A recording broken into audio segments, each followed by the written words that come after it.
Hello and welcome to the podcast. Today I am talking to Callum, a professionally trained musical theatre performer, professional wrestler in training, and author. Callum, how are you doing today? I'm very well. I'm very happy to be here. Thank you so much for having me. Oh, this should be fun. I'm looking forward to it. It's gonna be good. We're gonna have a good time. What was the last movie, TV show, or documentary you watched? Oh, okay. So I'm technically gonna cheat because I'm gonna go with the film that I watched last night. Because Okay. granted, I have seen it before. I've seen it before, but I watched Parasite again last night, Okay. which I just think I remember when I first watched it, and I just said to myself, like, because this was I think I saw it maybe 2 days after the Oscars win, so Mhm. obviously there was a lot of hype. I saw it, and I just absolutely loved it. It went straight into like next to like the Shawshank Redemption in terms of my like favorite films, Wow. and like that's straight up there. And also, I definitely think it was a positive effect for my film journey going forward because ever since I watched Parasite, it does sound silly, but that was the influence for me to start watching more foreign films, Mhm. which in the months since I watched Parasite, I realized, wow, I've been missing out so much my entire life. Watch like especially a lot of Korean and Japanese horror movies. I watched it was the other night actually. I watched a Japanese horror film called Audition, which apparently is it's from like 1999, and like it's known as like a cult horror in Japan. And I watched it, and it was so good. So that was like the last thing I watched, but it definitely left its impression on me. What is Audition about? Because I feel I've heard about that movie before. So Audition is about a man who so it starts off with this man and his son and unfortunately the mum dies, and then several years later the son says to his dad, he's like, I think you should start dating again, find a new wife. And then he sets up like these phony auditions for like a new woman under like the guise of something else, and then eventually he meets somebody who really gets along with, and then as slowly as the film goes on, we find out more and more about her past and how that sort of pertains to the character. Would highly recommend. Very good. Okay. Okay. I think, the other day you recommend pop star Never Stop Stopping. Yeah. Yeah, I watched it last night. Really good. Oh, it's so good, isn't it? Yeah. Yeah.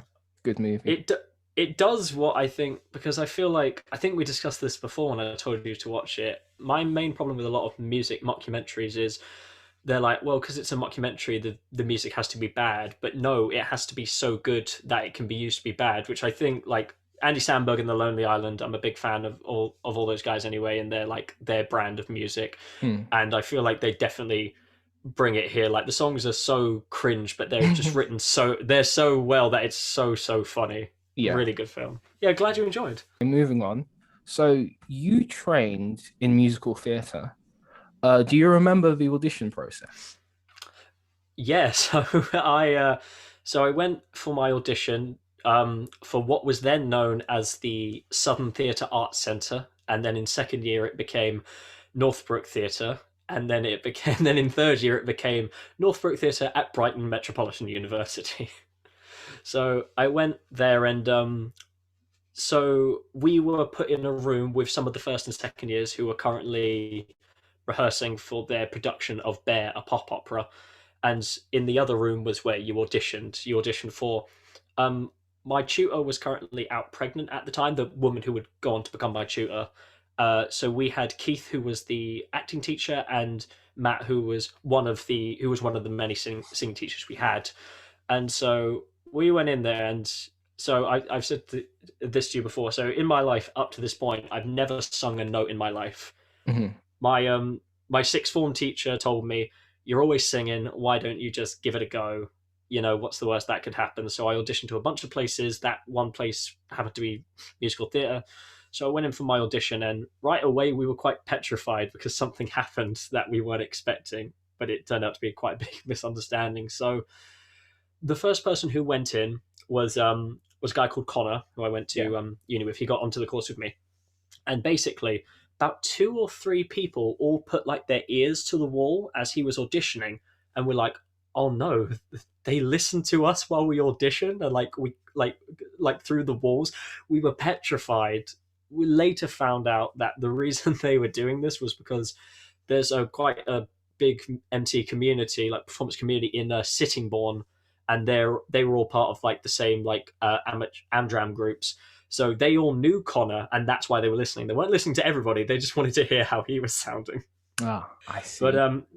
yeah, so I went in the audition, and so I did "Corner of the Sky" from Pippin, and then I did G Officer Krupke from West Side Story, which, as I say, I'm trying to make up for my lack of singing ability here. So I go in there, and there's a part where the people singing are just like, G Officer Krupke will get down on our knee. I literally got down on my knees and started praying like as I was singing. I was like, I'm just going to act this song. And I mean, I got in. So yeah, it was a long day. We were, there was a lot of us auditioning, and that's why the day was so long. But very long day. Had kind of a dance, more of a movement call. That was pretty nice. That was very fun, very free. Not really too much pressure there. And yeah, we were there for about 8 9 hours for the whole day. Yeah, it's a long day. Was there like an acting part? As in, did you have to do like Shakespeare and contemporary speeches as well? Or did they just take in account your acting ability from your songs? They just took in the acting account. There was no monologue to do or anything like that. It was purely come with two songs, and then obviously be prepared for like a little Q&A.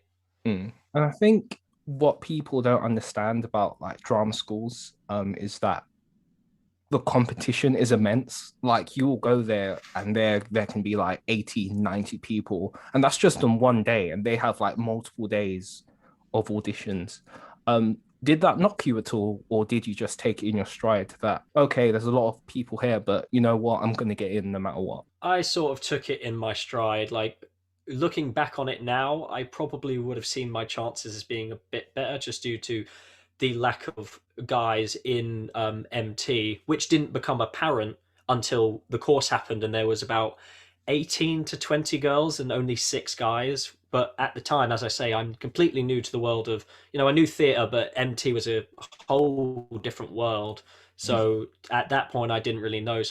I went in with um normally I like to go in with a lot of like a lot of, oh, this could be the thing, but again, never sung before in my life, and I auditioned to like 5 different places, and this was the only place I was going to do singing. I was like, right, this could be the last time I ever sing in front of people, because I'm just going to go get in somewhere else, do straight acting, or I might not get in here and then just go do straight acting down the line. So there was a bit of hesitance there, but then I was like, you know what, if I show fear, then I'm just not gonna, then it's not gonna reflect well on me. I Mhm. Because I feel like from a technical standpoint, I'm probably not going to be the best person in terms of the singing that they see today. So I'm just going to use my strength because I believed in my ability at the time to tell the story through my face, through my hands. So I little bit of trepidation, but overall I was like, right, let's not expect too much from this. And then if I get in, that's brilliant, which obviously I did, which was great. Did you live in halls or did you like rent an apartment? So I lived in a student house, which so basically my uni didn't have halls. No one lived in halls. Basically, when you got into the university and you got like a uni pack, you got given like a list of reputable landlords and properties in the area, Yeah. and we and the so I went into the audition, and I met this girl called Niana, who went on to be just one of my best friends in the world. And after a long, long day, she said, "Hey, if we both get in, let's live together. You seem cool." And I'm like, "All right, cool." And then her mum eventually found a place where we ended up living for the whole 3 years, and Oh, that's cool. it was really interesting because yeah, a lot of it was good, but there was like some sort of like disadvantages to it because basically everybody else lived in houses in town, like in Worthing town centre, and we were like a little bit off the way, but we were a 5 minute walk from an absolutely huge Tesco's. It has like the opticians, the pharmacy, everything. So that was always great, and it was open till midnight. So there were a Okay. lot of like late night snack runs there. Hmm. And also because the campus was not actually in Worthing town centre, it was a little bit further afield, like 2 stops on a train in Dorrington. We ended up living in the place that was best for us because everybody who lived in town centre had to get the train 2 stops, whereas we just walked for 20 minutes and then we were already there. Which, when you've got to be there at 8:30 in the morning, is definitely you definitely want to be glad that you cut down on your commute, I Yeah. would say. But no, yeah, yeah. Obviously, I don't. I have some friends who lived in halls, and they've told me some absolute horror stories. But over the 3 years there, like I got to live with some of my best friends, and I got to live with some very not very nice people. But overall, it was really fun. It was a lovely little house. It was a bit weird because we were like literally this is just like a residential cul-de-sac. It's every single house in this cul-de-sac is families, like young families, and then there's just us, which was fine by then because we weren't the partying every night type of people. That wasn't us. Mhm. But I'm sure it was just a bit weird, like from their perspective, thinking, "Oh, there's students in the cul-de-sac." It was very weird though, but no, everyone was lovely. And did your entire household consist of people on your course, MT? No, so there was me and Diana who both did MT, and then so in the first year there was us, there was 2 prop students, and then 1 makeup girl, and then it just kept.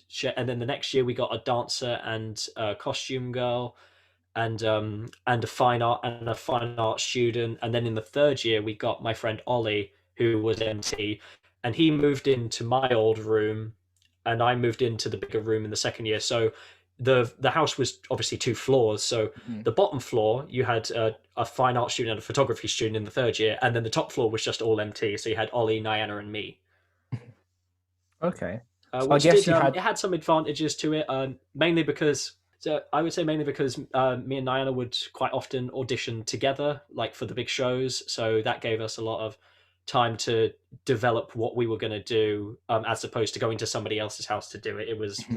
really good in that way. That's what I was gonna ask. Like, I guess you had your space to kind of like practice your monologues, practice your line, practice your songs. And when it comes to singing, some people find it annoying, especially like musical theatre singing. Like, there's a lot of passion in there. So I guess you had your space to like practice without kind of like annoying your other housemates. I'm sure we annoyed quite a lot of people, but as I say, in the first year, the people who were already living there were really chill, and I think they were just like they were prop students, but I think they were used to hanging around the MT kids anyway, and they just sort of that was one thing I will say about the house, especially in my first year. It didn't feel like I was moving into someone else's house. They're very much, because we moved in with third years, and they very much just sort of made us feel at home. I'm sure at some point I very much annoyed somebody. I remember distinctly in third year. This is the other way around though. So by this time I'm on the BA course, so I don't really sing anymore. But Ollie was having a party for the first year musical theatre students, which we volunteered our house because it was close to the uni, and it was we were all fine with it. But then it got to something like half 10. I don't know. I was probably in just one of my moods. It was like half 10 at night, and they were all just like singing in the back garden as you do, and my room was facing the back garden, so I did open the window and just so yell at them like a tiny bit, but that's probably the most annoying it got. So ironically, the person who got annoyed the most was probably me. How did you enjoy your overall experience studying musical theatre? I would say overall I did enjoy it. I got to do so many fun productions and meet so many nice people. There was, of course, the negatives. Our tutors were pretty harsh sometimes, and there were moments where they would pretty much say straight to our faces, that they saw certain people in a way of you will get work in this industry, and then some others they said that they can't really see it. I was in the latter camp there. There were favorites, as there is in most things.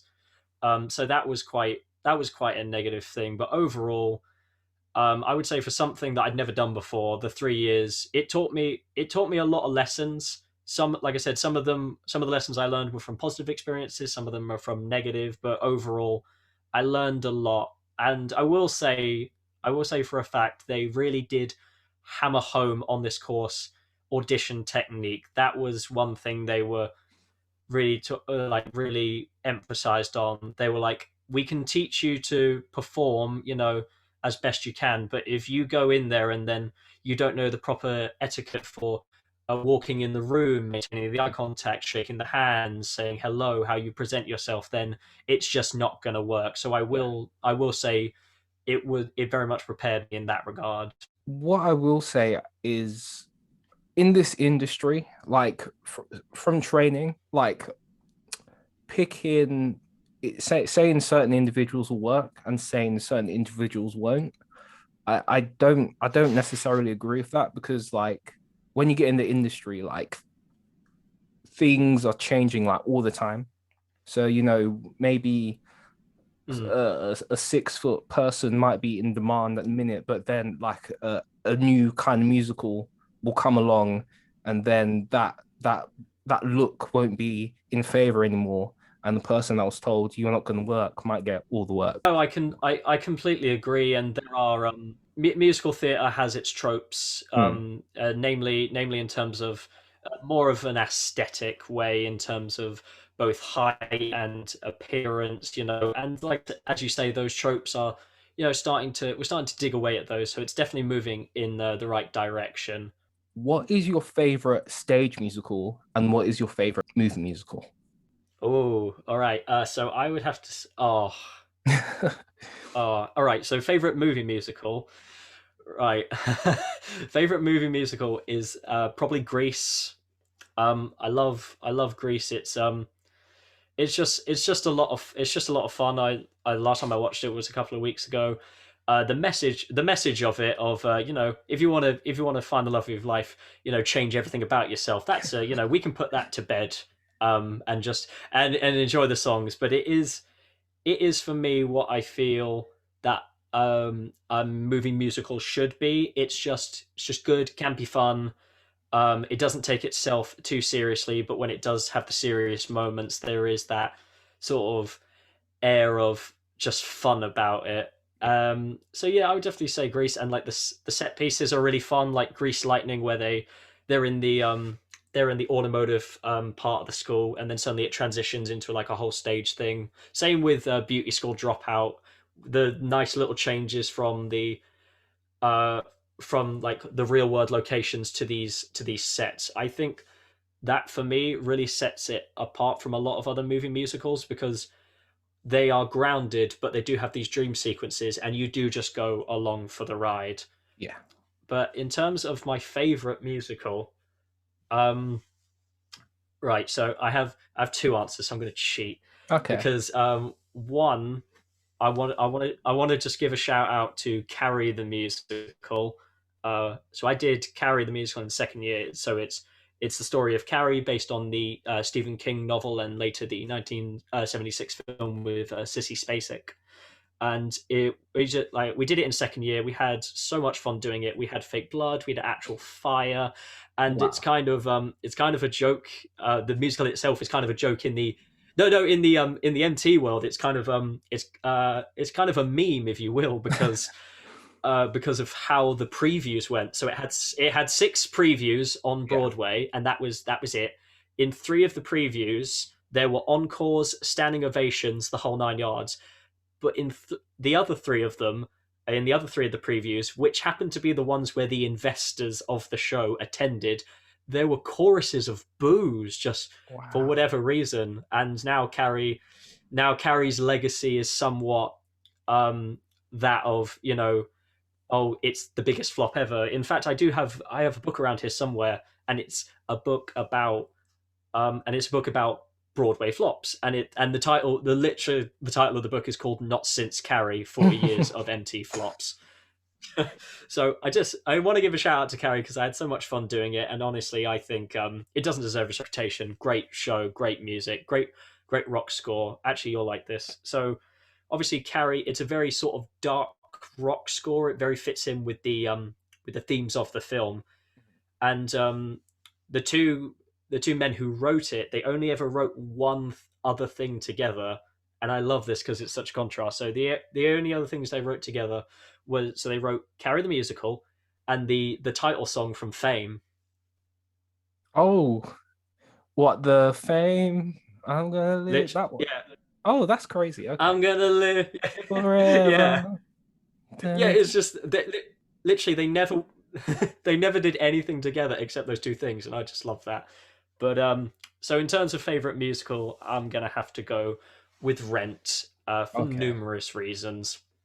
A, it was the thing that sparked my interest in MT. Like, I'd seen musicals before. My mum took me to see Wicked and Matilda a couple of times in my teens. But then in sixth form, we got showed the 2005 film version of Rent, and I just really gravitated towards it. I loved the score. I'm a sucker for a good rock score, and I just really, really liked it. And then I've gone on to see the show numerous times, and I think the show, I think the reason I love the show so much is because it appeals to a lot of, you know, theater kids, of that thing of, you know, being yourself, living the bohemian lifestyle and not bowing down to the man when they're trying to crush your creative being. And I think it's a message that just everybody can sort of relate to, you know, whether you are a theater kid or to you and is your boss who's always trying to put you down. I think it's just a lovely exploration of that and the culture of New York at the time. I just I think it's yeah, I just think it's a really good show, great music, great characters, and it's got a really good heart in the story. So yeah, Rent I would say is probably my favorite musical. Moving on to pro wrestling. Um, Yeah. what is your response to someone saying like, "Oh, pro wrestling's fake"? There are a few ways you can respond. It depends how petty you want to be. So, yeah, you can either you can either so all right, so Tunji, say to me what's say wrestling's fake to me. Yeah, so you know that wrestling, you know it's fake, right? Right, so Tunji, what's your favorite TV show? Glee. Yeah, see, that's fake. That's not real. Kids, the kid in the wheelchair is not even in a wheelchair. But so yeah, that's the petty way to go about it. But when Mm. people say it, there are so many. There's so many sort of synonyms and metaphors people use to describe wrestling. There's Broadway with body slams, combat panto. That's a favorite of mine. Yeah, when people say it's fake, I just go, it is, like, you know, what you're seeing, you know, it's not actually two people fighting, but I suppose the only sort of argument I would make is, you know, what you see may be fake in terms of storylines, but in terms of the actual pain and stuff like that, you know, that's very, very real. Mhm. Mm. I like to refer to pro wrestling as choreography. I think that's just the best Yeah, for me. That's the best way to describe it to an individual who wants to say pro wrestling's fake. no, I completely agree. Choreography is a huge part of it, because much like how when you choreograph a piece that you're using to tell a story, you know, every single movement that's made, you know, so if um I'm making a contemporary dance piece, if I move my hand from here to my face, you know, people are going to be like, right, why is that move in there? What does it tell the story? And wrestling, in very much the same way, is also that. You know, there are moves that are put into a match when two wrestlers put a match together that are there to simply tell the story. So it is choreographed in that sense, I would say. Yeah. Do you remember how you got into watching pro wrestling? Yeah, so I was at home just one day, back in the old flat where me, my mum, and my sister used to live. I was just channel surfing. Mhm. I knew of wrestling because my friends at school would talk about it, and I kind of like knew about it. So I knew about guys like MVP, Mark Henry, Chris Jericho. I think was probably one of the first names I ever remember. I Mm. remember my friend Alfie getting really mad at me because I didn't realize like how nicknames worked. So whenever I would ask him what's going on with Chris Jericho, I would always say to him, "Hey, so what's happening with Y2J Chris Jericho?" I would never just say Chris Jericho. I was just channel surfing one day, and I came across TNA, now known as Impact Wrestling, and I remember very specifically in the ring. So the first thing I ever saw in wrestling was a betrayal. It was a match. Samoa Joe goes to tag in Kevin Nash, who was his partner. Kevin Nash drops off the ring apron and he walks away. And I'm like, what's this? Why has he done that to him? He's supposed to be his friend. And then that sort of sparked interest. And then I watched it. And so I would watch it every Sunday. And then I think maybe for like a year before I realized that actually the Sunday showing was a repeat. It actually goes out on a Thursday. So I was like, I've been watching, because obviously, it's still 1 week away from the last time you saw it. But in my Yeah. mind, my young mind, I'm just going, oh my god, I don't have to wait as long now. It's on Thursday. And then so I just watched that week by week, for about 3 years, and then eventually my dad got Sky, and then I was able to watch WWE. So I was getting like a double dose. So yeah, so literally just random channel surfing is how it started. All right. So, what kind of pro wrestling do you like? American, British, European, Mexican, Japanese, or like a mixture of I'm all? just I'm just uh, I'm gonna have to be that guy and just say I do enjoy it all, because I Mhm. think pro wrestling, much like theater in any capacity, you know, not one thing is gonna make everything okay. Wrestling should be a variety show. So Yeah. you've got the British catch can style, which is very all about sort of holds and reversals. But that may not entertain somebody. And then you've got Japanese strong style, which is all about, obviously it's all, they know what they're doing. But they really lay in, the punches and the kicks very hard. And then you've got comedy wrestling, which has been pioneered by people like Colt Cabana. People who watch WWE or did when they were a kid will remember, of course, Santino Marella, Hmm. big comedy wrestler, and it was really good for it. People say, "Oh, comedy wrestling, that's for the kids." Yeah, wrestling should be for everybody. There should be something for everybody. And then you've got obviously the lucha libre style, which growing up, when I first started watching TNA, they have their division called the X Division, which is about lots and lots of flips, lots of dives, which is heavily inspired by Lucha Libre, a style which then in America was transitioned more into what's now known as the cruiserweight style. And that was what grabs my attention, because when you're a kid, you're like, oh my god, these guys are jumping off everything and doing flips. So I would say I'm a fan of probably most styles, and then there's more the European style, which is a bit of a combination of the English style and the Japanese style, because you've got the hard hitting strikes along with the more technical ways. But so wrestling should be a variety show, so I do enjoy watching it all. Sometimes I'm in the mood for some silly comedy wrestling. Sometimes I'm in the mood to watch two guys just absolutely go for one another. It all just depends, really. Okay. Who are your top five wrestlers? Oh wow. You Or were not top lying when three? you said I'll these. see top five or top Questions three, would be either saucy. one.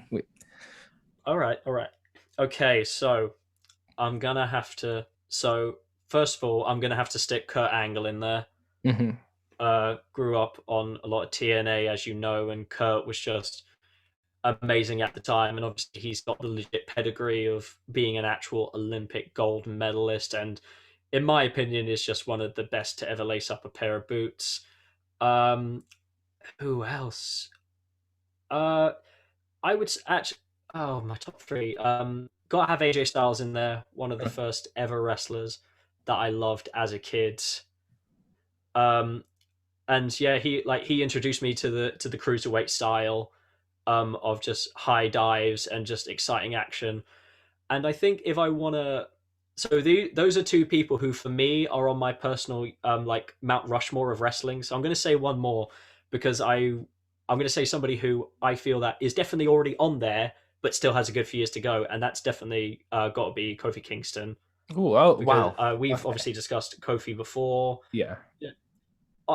I don't know how anybody could disagree, because I was I'm in that position that many people were. I was watching WWE ECW at the time. I watched him when he debuted, when he was Kofi Kingston, and he had the fake Jamaican accent and everything. And I just watched him through the years, winning a US title here, an IC title there, some tag belts, and then eventually all Coleman. And that's what I say about uh, wrestling being a variety show. As you know, he joined up with the New Day, and they're very funny and silly. But then when they get in the ring, he can go. Kofi, I think, is a good component. I think he's a good halfway mark for people who like a good proper like storytelling hard style with a bit of cruiserweight stuff mixed in there.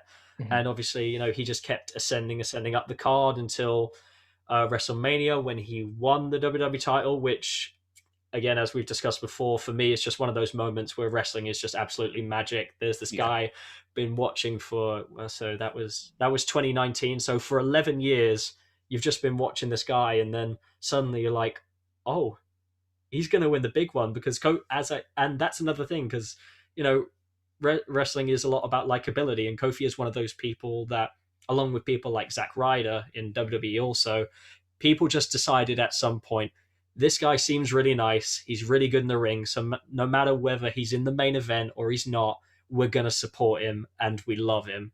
Mm. And then, like I said, for a lot of guys, you see like as fans, you're like, oh yeah, they were that too, but they never actually got to reach the top. But he did actually get to reach the top. So I'm gonna try and what, I'll go with two other honorable mentions because I can't. Yeah, that's my top three definitely. Okay. But I want to give a shout out. I want to give a shout out to John Cena Oh, okay. because he's John Cena, and he went through that period of time where for about maybe 8 years where everybody hated him. Kids loved him and he sold a lot of merch, but no one liked him, and they were like, oh, we can't wrestle. And then after like a hiatus, he came back and just he started having matches with like Sami Zayn and AJ Styles, and people were like, "What Cena? Where has he learned to do these moves?" But like he could do them the entire time. And then this final one because I do just want to mention him. I'm sure you know who I'm gonna have to mention, and that is my boy Mike Mizanin, otherwise known as The Miz. Because Uh, for me, the Miz, so obviously you know his background. So the Miz's background was starting out in reality television, and then he eventually made his way through a WWE reality show, got signed, and he went through a lot of hardships. Won the WWE title. People were so mad. They were like, he doesn't deserve it, and he doesn't deserve to be here. This being more from the fans' perspective at the time.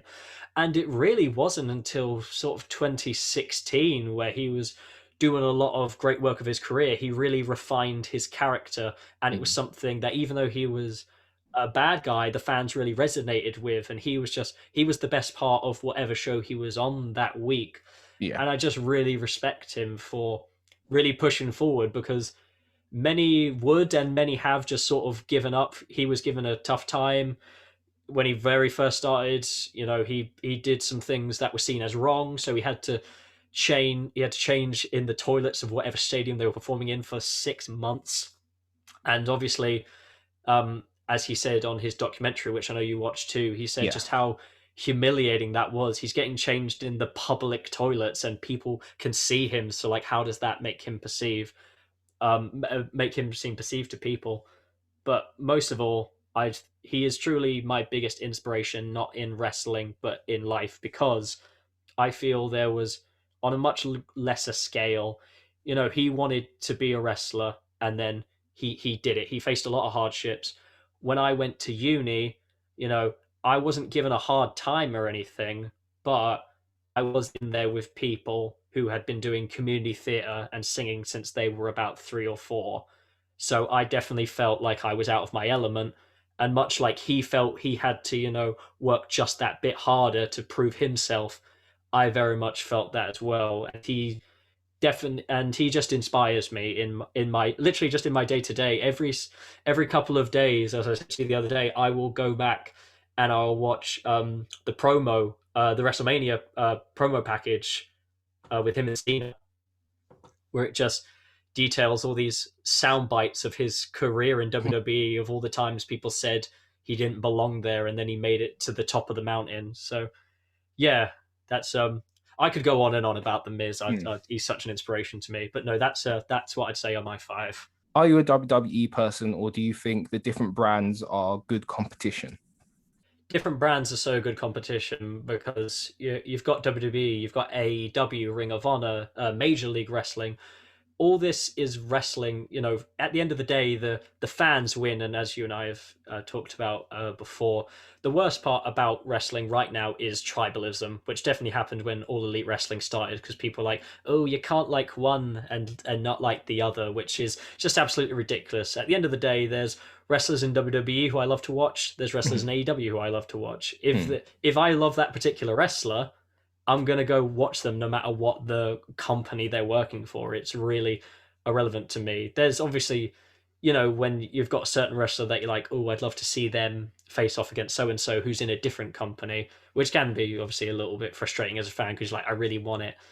But no, yeah, literally just when it comes to wrestling, like with anything, like what you like. I think to make sort of a theatre comparison, you wouldn't, because obviously you've got all the different theatres. You've got Lloyd Webber theatres, Macintosh theatres. How silly would it be if someone said to you, "Oh yeah, I'm not going to go see that show because that's on a Lloyd Webber theatre. That's not a Macintosh musical." You'd be like, "That's utterly ridiculous." Do you remember the conversation you had with yourself when you decided, you know what, I think I'm going to train as a pro wrestler? I do remember very specifically because I was at work, I was at my old job, and I'd been wanting to do it for a while. And there was a wrestling school local to me, and there was a wrestler on Twitter who I'd had some friendly interactions with her, and she was quite in her stories about how much she loved going to shows and stuff like that. So I don't know this person, but I sent her a DM just asking, what would you say to somebody who wants to give it a go? And God bless her, like I said, she does not know me. We've never had interactions, but she messages me back with just the most lovely, lovely message about how if I want to do it, I really should do it. So I've been having this conversation with myself since about third year of uni, which is when I sort of got back into wrestling after my break of a good few years. And that was the moment that I just went, yeah, this is right. This feels right. Could you talk us through like a typical pro wrestling class? Like how what's a warm up like, kind of exercises, and just a typical class. What is a typical pro wrestling class? Yeah, so on a typical class, so when I did it, I did what was called the beginners class, which was essentially 8 weeks long, 3 hours every Saturday morning, and then at the end you had like an exam to see if you could move up to intermediate. Yeah, Um, and then so yeah, so when we started, it was quite funny because when we started, um, I hadn't, I'd been out of practice of dancing and such for quite some time, so I wasn't in the best shape. hmm. So when we started, they were very kind to us. The warm up was, a nice little jog. All right, 10 squats. All right, now 20 squats. All right, now the same for press ups, same for crunches, and we were like, oh, this is really good. And then as the weeks roll on, um, that they really pump it up a gear because at the end of the day, being in ring shape is very very important, not just for your own safety but for anyone else you're working with. So it just ended up that we did a thing called a deck of cards, which is a thing that it's my most hated thing and my most loved thing at the very same time. So essentially, you can get like a deck of cards app on your phone, in any phone, and then basically what you do is you assign an exercise to a particular suit. So squats are diamonds, and then you go through the thing, and then the first one on there is the six of diamonds. So you would do 6 squats. And then you do that with every single card until the deck is finished. You've got 4 crunches over there. And yeah, sometimes they would be kind to us, and like jacks, kings, and queens, they would make 5s. sometimes if we were slacking a little bit or just for a laugh, I guess, they'd be like, right, Jacks, Kings, and Queens are going to be 10s, 15s. Sometimes they were 20s. You know, they were really working us, and you end up doing about like over 100 of everything. So, and that's the warm up. So that's the warm up. That's getting you ready to go. I know, literally. Like, I mean, I can safely say on many, many occasions, like just jelly legs. Just I'm reaching over to my water bottle and I'm like, right, right, right, right. It's all over, and then they're like, right, time to get in the ring, and we're like, oh yeah, that thing too. So after the warm up, get in the ring, and then so yeah, the same thing would happen for the first few weeks, you know, because you're just getting the muscle memory. We would do rolls. We'd learn how to do front roll, back roll, like the sideways rolls, which are really good. And then after that, I didn't expect this in my first lesson. I was excited to do it, but I wasn't expecting it. They were like, right, and now we're gonna learn how to bump, which is, you know, teaching yourself how to fall properly. And again, didn't expect this in the first class, but I was like, so you could make your choice. So you could either, so they taught you the technique of how to do it, and then you could either, you would be in a position where you're sort of like crunched, like with your knees to your chest, and then fall back that way, and then just to sort of get the technique down, and then after that you would have to stand and do it. So you do the back bump, front bump, flip bump, all the bumps, and then like I said, so we were just doing that. We were doing that for a couple of weeks, and then as the time went on, you learn how to do sequences. So you start off by doing a lock up, shoot somebody into the ropes. There's a shoulder tackle. You do a drop down. There's a leap. You leapfrog over somebody, and then give them a hip toss, and then basically just learn how to basically just drill that sequence into you, so you know how to do it from a technical standpoint. So you know how to do it, so you can do it time and time again, because it's the basic sequence of wrestling moves that you then can basically branch off here and there to do something different, but still keeping it within this same exercise, if you will. And then yeah, so we would just do that, and as I say, as the weeks went on, we learned how to do more and more. And then sometimes at the end, um, if we had some free time, we would get what was just known as like free ring time, where basically they'd be like, right, so we don't have, so for the last 15 minutes, and they'll just go around sort of the circle, like whoever like gets the chance, and they just go, right, what move would you like to learn? And like, we'll obviously try and teach you it as basic as possible before we go.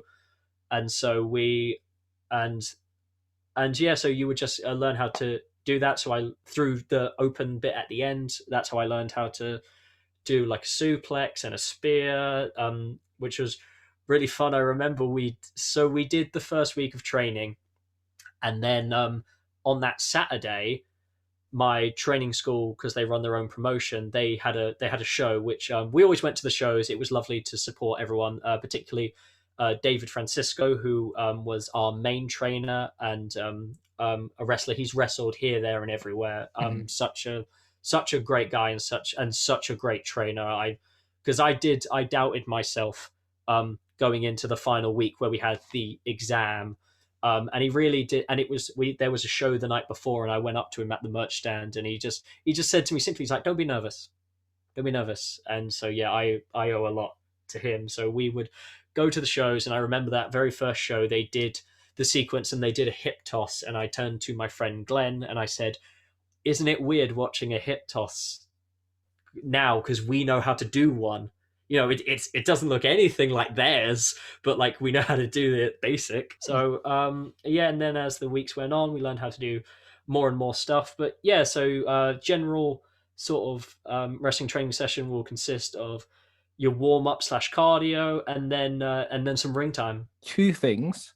I think from your kind of like description, it's fair to say that pro wrestlers are essentially professional athletes. From that warm up, that sounds like a professional kind of like athletic kind of like, because I used to play rugby to quite a decent level, and like yeah, that pro wrestlers are professional athletes. Um, and second, what was the exam? What did the exam consist of? So like I say, completely agree. Yeah, they are athletes at the end of the day. Whether, like I said, whether to some people they go, well, they know what they're doing, so it's not as impressive. At the end of the day, we were taught early on, there's a as much as you got to learn how to do as much with as little time as you may have on any given day.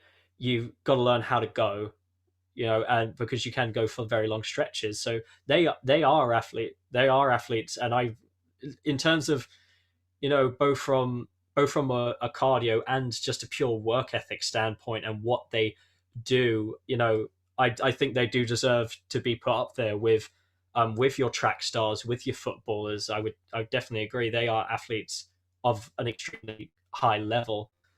And so was um so the exam was it was either six or seven things. Basically, they were just taking everything we'd learned and we would essentially just run it.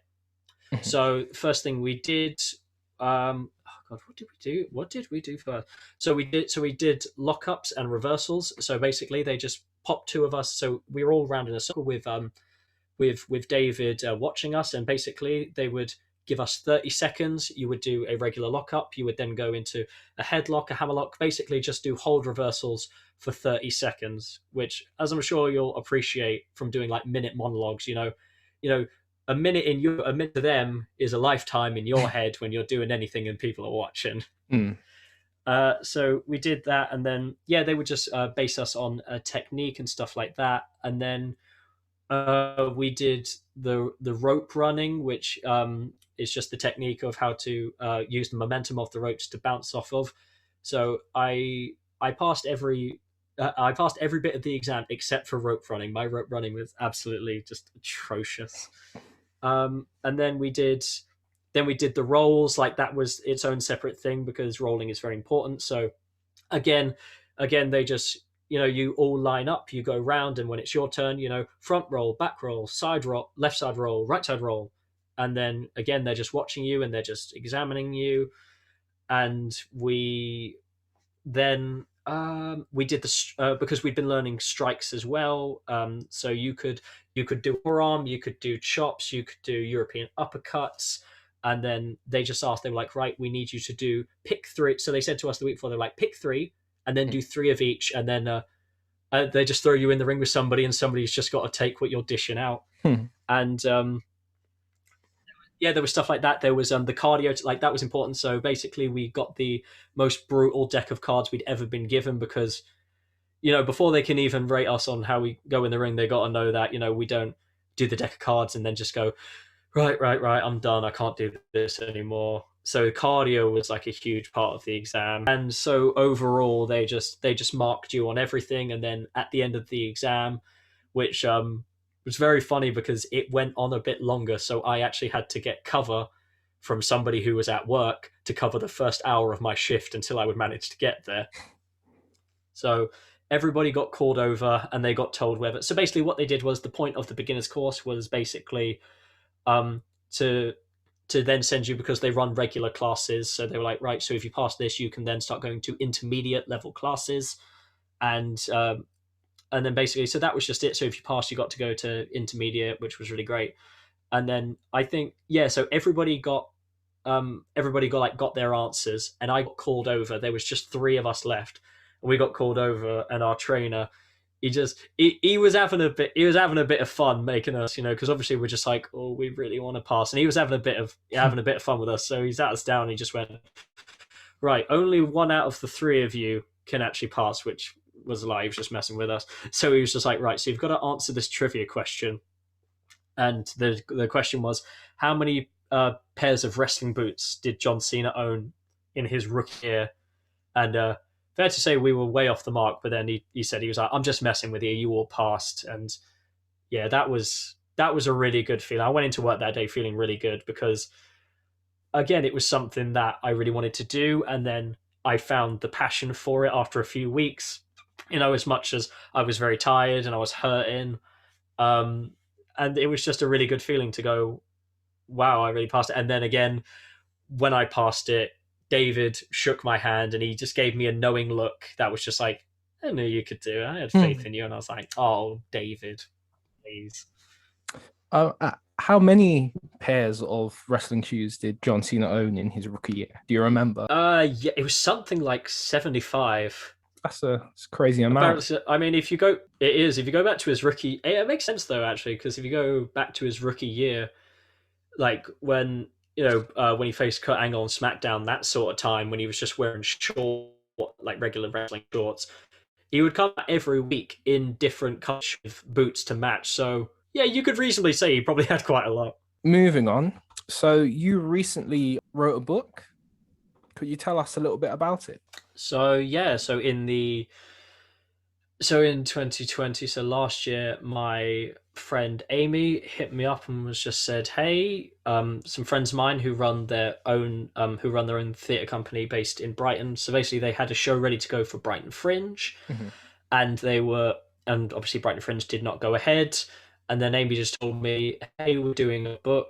I knew some of the people in this group reasonably well from my time because they were all alumni from my uni. So a few of them I knew I'd seen around. But Amy was like the bridging gap. She's a good friend of mine, Mm. and she just asked, "Hey, would you like to write a story?" For because it's the book a collection of short stories, and I said, "Yeah, that sounds great." And then so I started writing it, and then eventually this all turned into everybody doing two stories, which was great.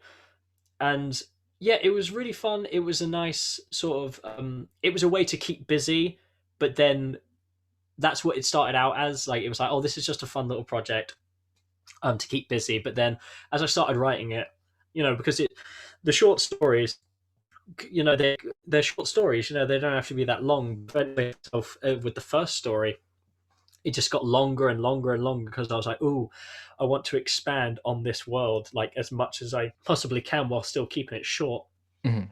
And eventually, it turned into, as I say, it turned into two stories, which I decided to intertwine the two worlds because I just thought I just thought that'd be neat. But it was and then eventually, so about once a week we would have a meeting where we would read each other's stories and then give feedback. That was really helpful, especially as somebody who, so at uni when we would do our own independent shows, I would do the scripts, nothing too intricate, but I would script. I would just say, all right, this bit and then that bit, here's some dialogue. Like I'd write the dialogue. But this was, in terms of writing in this style, completely new world for me. So it was really nice to have a group of people who, whilst none of them had that experience either, we were all learning together, which was really nice. And I learned a lot about the difference between writing for film and then writing in more of a fiction novel type basis. And then eventually the they all came together, all the stories came together in a lovely book. And then eventually, yeah, we published it through Amazon, and we sold quite a few copies. We were really happy. Like we were just happy when the first one, you know even though it's our mums and dads and families and friends buying them, but obviously we were really like, oh my god, like I've got my copy in my room, just on my bookshelf, and I haven't so I haven't actually read it. But the reason is because because I've read all those stories Mhm. so many times through Yeah. both writing through my own stories and obviously critiquing and working on the other stories by the other authors of the book. Yeah. But I really just love having it there because Amy, she's an artist as well, so she designed the cover and she designed the little insert where it's all. So the book is called "Raccoons Are Hard to Come By," and in the bit you've got little author bios with little drawings of us as raccoons.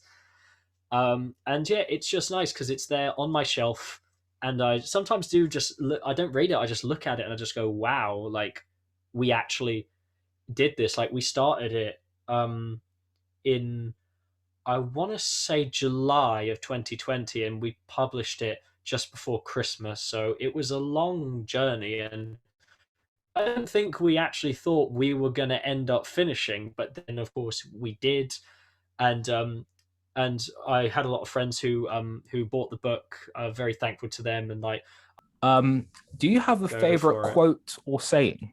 A favorite quote or saying? Oh, I don't know if I'm sure I do, but I can't think of it now. How about a favorite quote from a movie? Favorite quote from a movie? Oh, now you're asking the big questions.